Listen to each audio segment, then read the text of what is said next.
கோழி மட்டும் ஒரு உயிர் இல்லையா? ஓனரம்மா போய் தப்பா நினைச்சிட்டமே. கோழியோட ஒரு ரக்க போனாலும் என் மனசு துக்கமாயிடுயா. நம்ம மேல இவ்வளவு பாசம் வச்சிருக்காரா? என் குடும்பத்துக்கு சோறு போடுறதே இந்த கோழிங்க தான். அது இல்ல மேடம். நிறுத்தியா?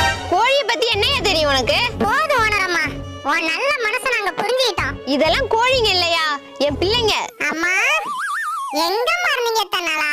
மேடம் கோழியை உண்மையாவே அடிச்சு கொள்ள மாட்டோம், அடிக்கிற மாதிரி நடிக்க சொல்லுவோம், அவ்வளவுதான். நீ உண்மையாதான் அடிச்சு பாரு, அப்புறம் தெரியும் உனக்கு. மேடம் உங்க கோழி சும்மாலாம் நடிக்க வேண்டாம், அதுக்கு எவ்வளவு சம்பளமோ நான் கொடுத்துறேன். என்ன பார்த்தா பணத்துக்கு மயங்குற மாதிரி இருக்கா? ஐயோ நான் அப்படி சொல்லலங்க. ஓனரம்மா நான் நடிக்க ரெடி.